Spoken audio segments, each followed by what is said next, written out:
आज का ये टॉपिक जब मैं दोपहर में उसको फाइनलाइज कर रहा था तो मेरे बचपन का एक किस्सा है। एक बार मैंने अपनी अम्मी से ये कहा कि आज स्कूल नहीं जाऊंगा, मेरे सर में दर्द है। तो वो मेरी वालिदा जो है वो प्रिंसिपल थी गवर्नमेंट कॉलेज में, तो उन्होंने कमरा बंद किया, मुझे अंदर ले गई अकेले में और कहा मेरी बेइज्जती मत करवाना। मैंने कहा क्यों? कहा बच्चों को सर में दर्द नहीं होता, तुम झूठ बोल रहे हो। वो दिन था और आज का दिन है, मेरे सर में फिर दर्द नहीं हुआ। लेकिन आज दोपहर में मेरा सर, मैंने अपनी वाइफ से कहा कि भारी हो गया है कि किस दुनिया की तरफ हम बढ़ रहे हैं। 2024 में जो मैं आपको अभी समझाने जा रहा हूँ, इसकी शुरुआत 1920 में सिर्फ एक वाक्य से करता हूँ। गांधी जी 1920 में बायोग्राफी ऑफ अ फ्रेंडशिप, मौलाना मोहम्मद अली और मौलाना शौकत अली की किताब है बायोग्राफी ऑफ अ फ्रेंडशिप। उसमें उन्होंने बताया है कि गांधी जी के साथ उन्होंने पूरे इंडिया ट्रेवल किया था 1920।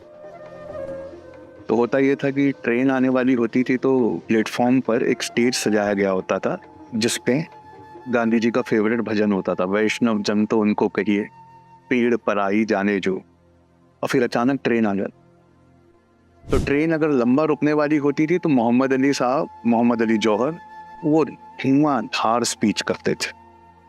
और अगर ट्रेन बिल्कुल छोटे से वक्फे के लिए रुकते ही खुलने वाली होती थी तो गांधी जी को कहा जाता था कि आप तकरीर करेंगे। गांधी जी मुकर्रिर नहीं थे, ही वॉज अ डूअर।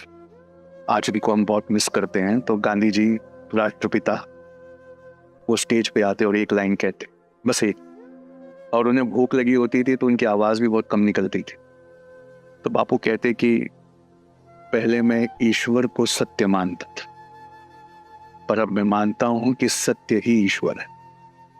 बस इतनी लाइन कहते थे और फिर नारे लगने लगते थे, गांधी जी जिंदाबाद, गांधी जी जिंदाबाद, और ट्रेन आगे निकल जाती। इस वाक्य को आप बस ध्यान में रखिएगा। मैं अपने मौजू की तरफ आता हूँ। आज यहाँ अपनी बात रखना एक शर्फ भी है, एक बोझ भी है। अच्छा, और एक डिस्क्लेमर है, महाराष्ट्र में इंग्लिश मीडियम से मेरी तालीम हुई तो काफ और गैन मेरा उर्दू में सही नहीं है, तो इंडिया इस्लामिक कल्चरल सेंटर के लोग मुझे इसलिए माफ कर दें। तो आर्टिफिशियल इंटेलिजेंस के इस जमाने में जमहूरियत पर इसके क्या असरात हैं और कैसे नफरतें हमें एक दूसरे से बहुत दूर ले जा रही हैं, इस बात को समझाने के लिए मुझे आज यहाँ खड़ा किया गया। और इसका सॉल्यूशन क्या है? आप सब जानते हैं कि इंसान की नस्ल की एक उम्र में, मतलब मैं अपनी बात कर रहा हूँ, मैं 40 साल का हूँ, एक उम्र में मैंने टेक्नोलॉजी को इतना बदलते नहीं देखा जितना आज हम देख रहे हैं। मुझे आज भी वो एल्यूमिनियम का एंटीना याद है जिसको सेट करने हमेशा छत पे खड़ा होता था और नीचे ब्लैक एंड व्हाइट टीवी के सामने हम लोग बैठे होते, वो वहां से कहता आया क्या, हम कहते नहीं, आया क्या नहीं। वो जमाना है। और आज मेरा फोन है जो मुझे दुनिया में सबसे ज्यादा समझता है। जितनी बार मैं अपने फोन को खोल के उसके सामने बैठता हूं तो वो मुझे वहां रोके रखता है। आज हमने इंसान के जीनोम को डिकोड कर दिया है। हम जानते हैं कि कौन किस नस्ल से कहां से आया है। जीनोम की डिकोडिंग हो गई है, सितारों तक पहुंच गए हैं। और कम से कम दुनिया में इस वक्त 3 कंपनियां ऐसी हैं जो मार्स पर इंसानों को बसाने की तैयारी कर चुकी है। और 2036 में उनका आंकड़ा है कि पहली कॉलोनी इंसानों की हम मंगल ग्रह पे बसाएंगे, मार्स। रॉकेट आसमान में जाकर वापस आ रहे हैं। इसका मतलब है कि उसकी तैयारी उन्होंने कर ली। लेकिन आज हम एक इतने खतरनाक किनारे पर खड़े हैं कि हमारी तबाही का सबब एक न्यूक्लियर हथियार या नहीं होगा, एक हाइड्रोजन बम या एटम बम नहीं होगा। इंसानों की तबाही का जो सबब है वो कोई और चीज, और मैं आपको बताऊं वो क्या चीज है। We have entered in an era जहां से हकीकत का जवाल शुरू होता है। सच को मिटाने की एक मुहिम शुरू हो। आप एटम के 2 टुकड़े कर सकते हैं पर झूठ में से सच बाहर नहीं निकाल सकते। इस जमाने में हम एंटर कर चुके। तारीख इस बात की गवाह है कि इंसान सिर्फ इल्म से नहीं इंसान बना, इंसान कहानियों की ताकत से फला और फूला। जो चीज हमें इंसान बनाती है उसमें कहानियों का बहुत रोल है, बहुत रोल। हर इंसान अपने आप में कहानी है और इस किन्हीं कहानियों ने उन पर असर डाला है, उससे उनके अकीदे बने। मेरी उर्दू अच्छी नहीं है लेकिन, और मराठी मेरी फेवरेट लैंग्वेज है, लेकिन एक लफ्ज का मतलब मैं नहीं समझ पाया था बचपन में। उस लफ्ज को कहते हैं इल्हाम। इल्हाम, इल्हाम पता है क्या होता है? जब एक कहानी खत्म होती है, उससे निकलने वाला एक नतीजा जो सिर्फ हमारा दिल समझता है, उसे हम इल्हाम, मतलब उस कहानी में से निकल कर वो सीधा हमारे दिल में ढल जाता है, उसे हम इल्हाम कहते हैं। वो हमारा दिल अपनी लैंग्वेज में समझता है। स्पीकर कुछ भी समझाता हो, दिल के नताइज होते हैं जिसे हम इल्हाम कहते हैं। फिर एक वर्ड और था जिसको मैं इतना गहरा नहीं समझता था, उसे कहते हैं तहजीब। सवाल यह है कि तहजीब क्या है? जवाब उसका बड़ा ताकतवर है। तहजीब दरअसल एक कहानी है, वो कहानी जिसको आप इतना पसंद करते हैं कि अपनी जिंदगी में उतारने को तैयार है। इंसान कहानियों से फलता फूलता है। हमारे बीच में एक शानदार इंसान है, सिख बिरादरी से वो आते हैं, और काशिफ भाई हैं, मुस्लिम बिरादरी से आते हैं। इन दोनों पर कुछ अच्छी कहानियों ने असर किया और उन्होंने उनमें से कुछ चुनिंदा कहानियों को अपनी जिंदगी में उतारने का फैसला किया। उस कहानी को जिसको आप जिंदगी में उतारना चाहते हैं, उसे तहजीब कहते। ये कहानियां तहजीबें बनाती हैं, लेकिन अब एक और एक पेचीदा गुत्थी है। वो कहानियां जो तहजीबें बनाती हैं, अगर गलत हाथों में पड़ जाए तो तहजीबें बनाने के बजाय वो तहजीबों को तबाह करती है। वो कहानी जो तहजीबें बनाती है, अगर गलत हाथों में पड़ जाए, गलत मंशा वाले लोगों के हाथों में पड़ जाए, तो वो तहजीबों को बर्बाद कर। 2024 में दुनिया के सारे फिलोसोफर्स के सामने एक सवाल है। वो सवाल मैं आपके सामने रखता हूं। अगर हम इतने समझदार हैं तो हम इतने बेवकूफ क्यों? अब ये सवाल ही कितना पेचीदा है, आप देखिए। अगर हम इतने समझदार हैं तो हम इतने बेवकूफ क्यों हैं? और हम वो हैं जिसने गैलेक्सी समझ ली, हम वो हैं जिसने जर्रों को तोड़ दिया। नई बात ये चल रही कि एटम के 2 टुकड़े कर दें। लेकिन फिर हम ऐसी दास्तानों पर यकीन कैसे कर लेते हैं जिसकी वजह से समाज में सिर्फ नफरतें आ, और समाज में ये नफरतें आज आ रही हैं तो आपको दिख रही हैं। किसी जमाने में एक किस्सा गो हुआ करता था खानदान में, और वो खानदान में हर एक की राय बनाकर कुछ लोगों का बॉयकॉट करवाया करता था। हर खानदान में एक ऐसा किस्सा गो हुआ करता था। आज वो किस्सा गो समाज में है। बाबा साहेब आम्बेडकर का एक कोट है जिससे मैं अपनी बात को गहरा करना चाहता हूं। अच्छे लोग, जैसे आप हैं, अच्छे लोग अगर गलत मालूमात पर अमल करें, अच्छे लोग अगर गलत मालूमात पर अमल करें तो नतीजा बुरे फैसलों की सूरत में निकलता है। अच्छे लोग अगर गलत मालूमात पर अमल करें तो नतीजा बुरे फैसलों की सूरत में निकलता है। और जो सच है ना, वो ग्लैमरस नहीं होता। सच ना खुशगवार होता है, पेचीदा होता है, बिखरा हुआ होता है। और अफसाने, अफसाने इजी टू अंडरस्टैंड होते हैं, हम आहंगी और जज्बात से भरे होते हैं।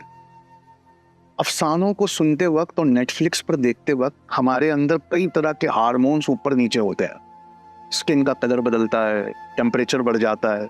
ये अफसानों की खास बात है। और सच इतना ग्लैमरस नहीं होता। सच एकदम बिखरा हुआ, सीधा सादा होता है। और तारीख गवाह है,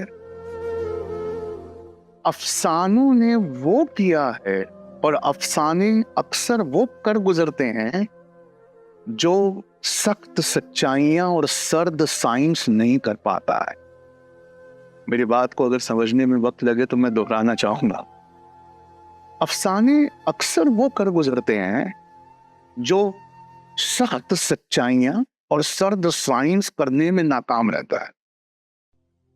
आज आर्टिफिशियल इंटेलिजेंस का सूरत माल ये है कि वो अफसानों को सुना सुना कर हमें अपने साथ ऐसे एंगेज रखे हुए है, उसने हमें ऐसा हिप्नोटाइज किया हुआ है कि हर थोड़ी देर में अगर हम अपनी स्क्रीन पर लौट कर ना जाएं तो एक बेचैनी हो जाती। आज सवेरे मैंने एक लाइन पढ़ी जिसने मेरी जिंदगी को पूरा ही बदल दिया।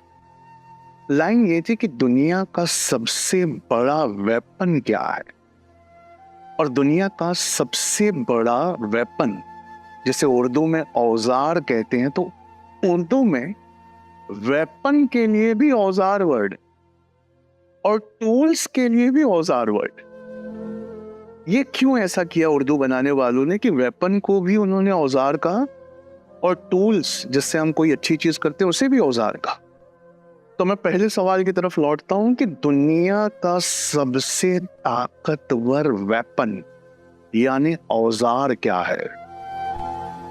तो मैंने किताब को रोककर अपने आप में जवाब दिया कि भाई एटम बॉम्ब है, हाइड्रोजन बॉम्ब है। किताब ने ना नहीं, दुनिया का सबसे बड़ा औजार किस्सा गोई है, स्टोरी टेल। किसी ने किसी को अपनी स्टोरी बताई और सुनने वाले ने पूरे दिल से सुना, तो उस स्टोरी का सिर्फ एक एंड रिजल्ट होता है, क्या? वो इंसान हमेशा के लिए सुनाने वाले के साथ हो जाता है। मैंने आपको अपनी दास्तान सुनाई, आपने दिल भर के सुन ली। अब आप मेरे साइड है, आप मुझसे सिंपैथी रखते हैं, आप मेरे दर्द को बांटते हैं। इस किस्सा गोई को हथियार बनाकर समाज को बांटा जा रहा है। And that is where we need to find a solution how to fight with it. AI, artificial intelligence, जो आपके लिए दिन भर डिसीजंस ले। आप यूट्यूब पे क्या देखेंगे, आप अमेज़न पे क्या देखेंगे, आप व्हाट्सएप पे क्या फॉरवर्ड करेंगे, आप स्टेटस क्या लगाएंगे, अगला वीडियो आपका कौन सा होगा, आप क्या सोचेंगे, ये सब आउटसोर्स हो गया है और आर्टिफिशियल इंटेलिजेंस के हाथ में चला गया। एक चरस बेचने वाले का जो फॉर्मूला है वो बहुत सुनने लायक है, और यहाँ बोलते हुए मैं कहना चाहता हूँ कि हमारी कुछ बस्तियों में चरस बिक रही है। चरस बेचने वाले का फॉर्मूला पता है क्या होता है? वो रोज अगर एक किस्म की चरस देगा तो आप उससे ऊब जाएंगे, वापस शायद लौट के नहीं आए। उसको ग्रेड में बांट कर अपने पास रखता है, और हर बार जब आप लौट कर आते हैं तो पिछले वाली से थोड़ी ऊंची चरस देता है ताकि आप उसके ग्राहक बने रहें। यही हाल YouTube का है। वो आपको सिर्फ वीडियो सजेस्ट नहीं करता, पिछले वाले वीडियो से थोड़ा ताकतवर ब्रैकेट में जहरीला, या पिछले वाले वीडियो से थोड़ा खुशगवार, अगला वीडियो पिछले वीडियो से थोड़ा ताकतवर होगा, वरना आप YouTube पे बार बार लौट कर आना पसंद नहीं करेंगे। अब AI जो एक काम कर रहा है वो बहुत सुनने वाला है। AI दास्तानों को गढ़ रहा है, बदल रहा है, और उन्हें बिजली की रफ्तार से फैलाने की काबिलियत रख रहा है। मतलब गैर मुनासिब और खतरनाक मंशा रखने वाली पॉलिटिकल पार्टीज के हाथ में ये हथियार, गढ़ना, बदलना और उसे बिजली की रफ्तार से फैलाना, ये औजार उनके हाथ में।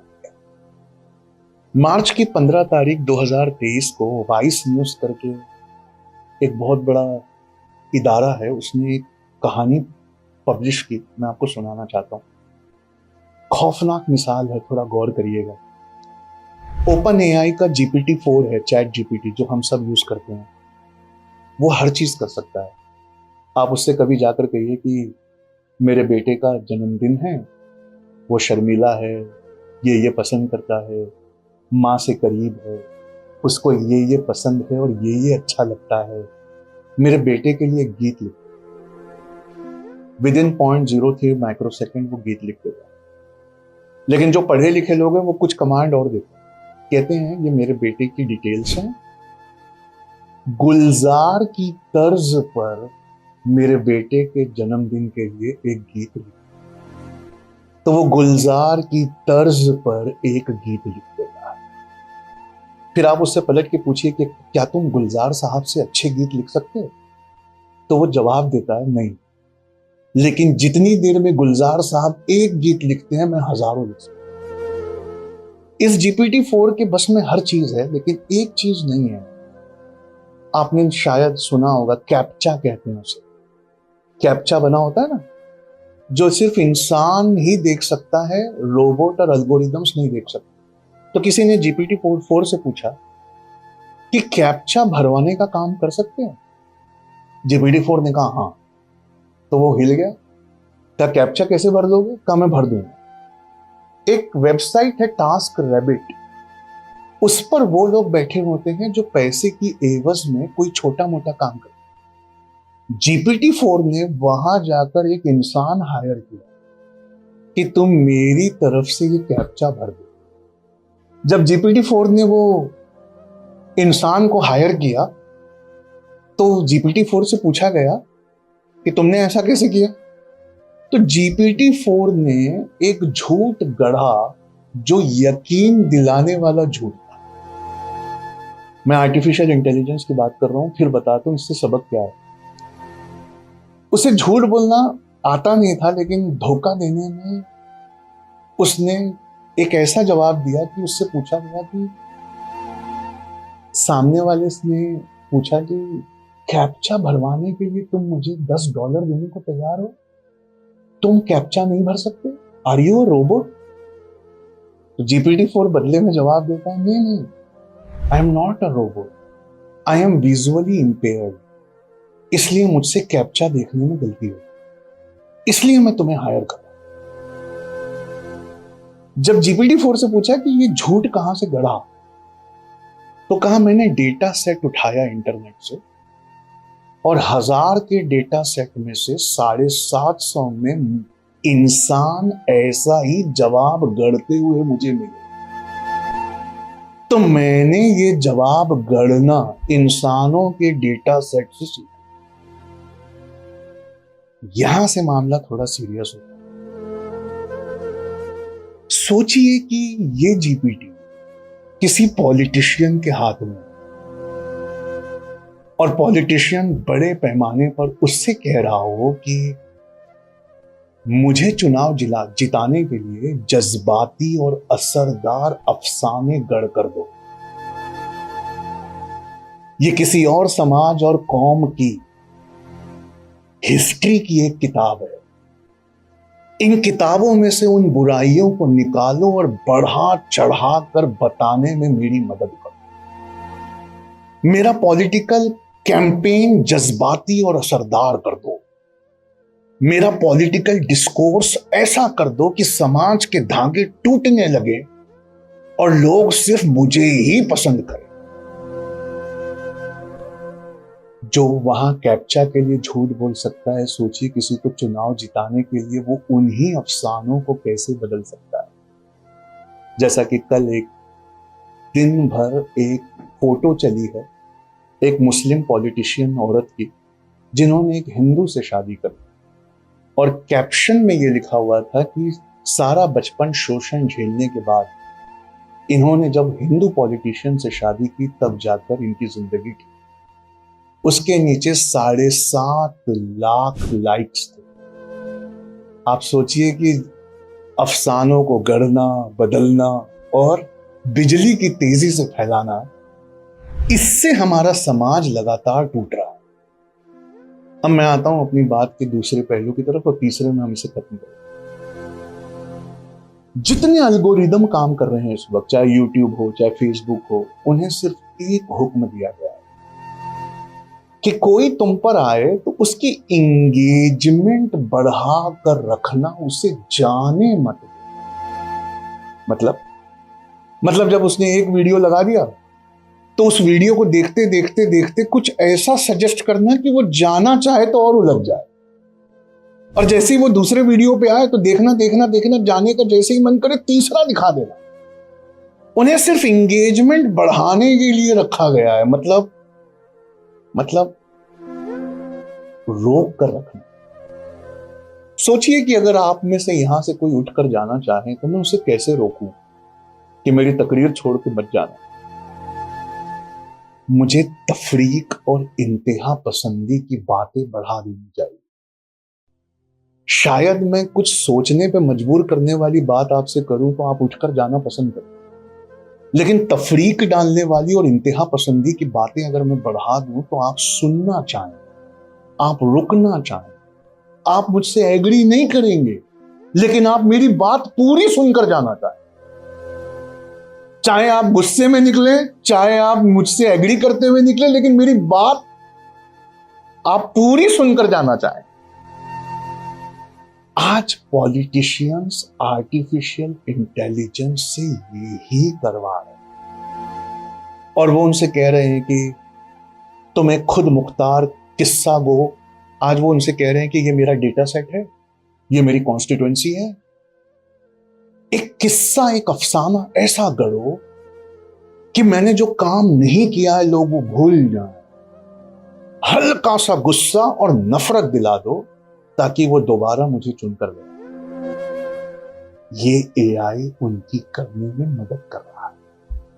आज आर्टिफिशियल इंटेलिजेंस कमांड लेकर ये कर रहा है, लेकिन बहुत जल्दी ऐसा वक्त आएगा जब वो खुद मुख्तारी से सिर्फ अपने बलबूते ये काम करने लगेगा।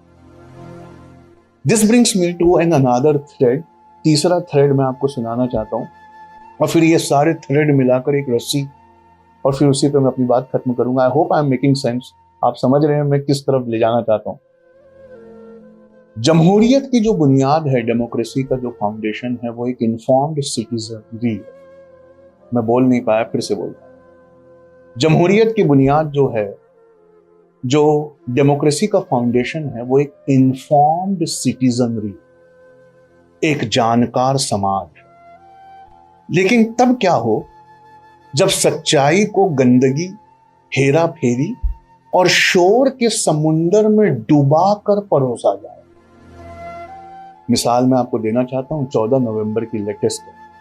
आज हम यहां 23 नवंबर को खड़े हैं, तो 14 नवंबर में बीबीसी ने अपने यूट्यूब हैंडल पर नेहरू की तारीफ में कुछ लिखा, और लिखा कि नेहरू के ड्राइवर ने बताया था कि नेहरू जब कार लेकर गुजरते प्रधानमंत्री होने के बावजूद, तो नेहरू क्या करते थे कि कार को जगह जगह रुकवा कर ड्राइवर से नल बंद करने को कहते।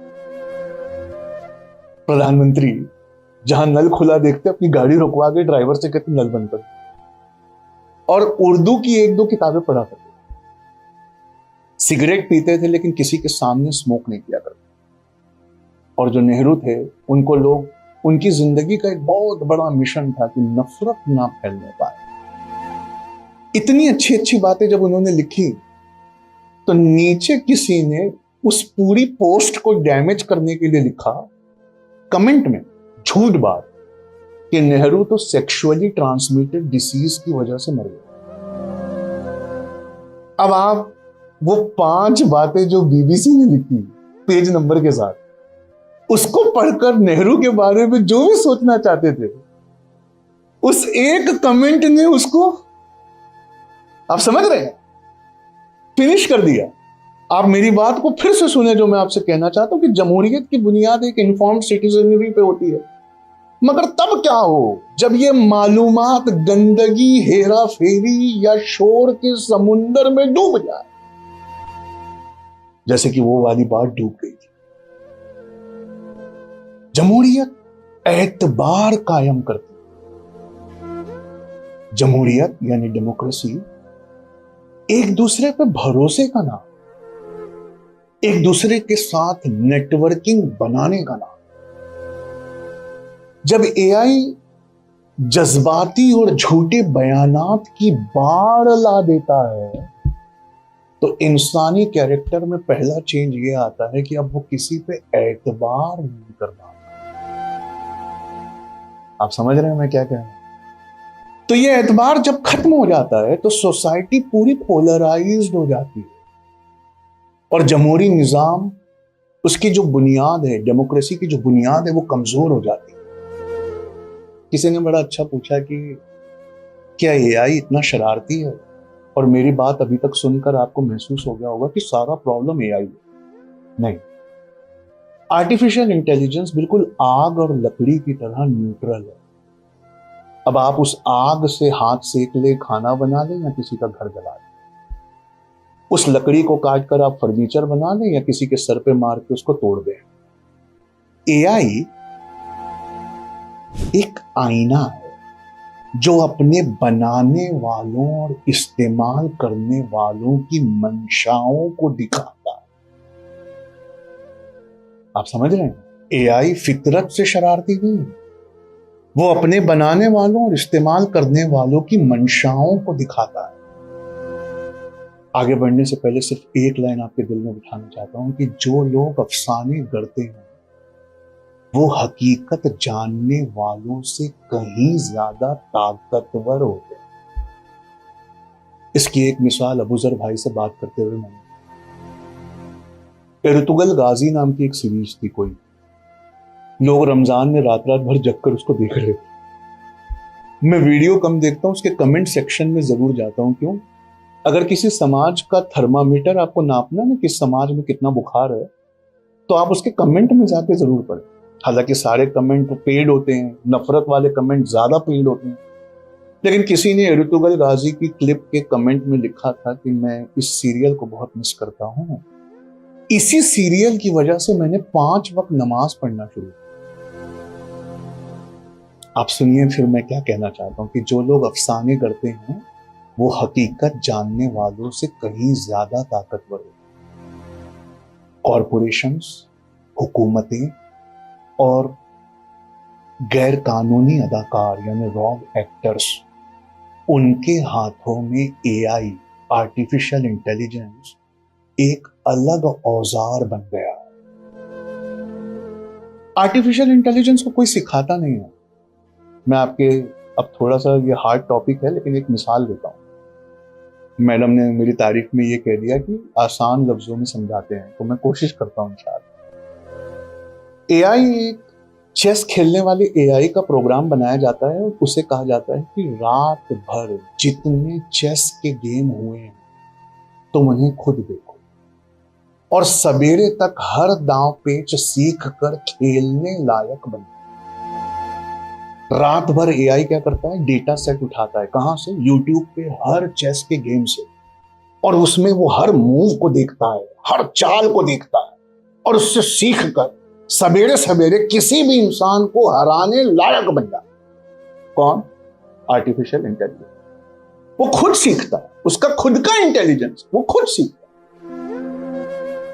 अब जितनी बार हमारी कौम से कहते हैं ना कि तुम पढ़े लिखे नहीं हो, पढ़े लिखे नहीं हो, पढ़े लिखे नहीं हो, क्यों पढ़ना लिखना चाहिए? तो उसकी एक अजीब सी वजह मैं आपको बताऊं। आपकी कौम का डेटा सेट, आपका पॉइंट ऑफ व्यू रखने वाला डेटा सेट यूट्यूब पे नदारद है। आपके खिलाफ वाला पॉइंट ऑफ व्यू रखने वाला डेटा सेट है। आपको जलील, खूंखार, डकैत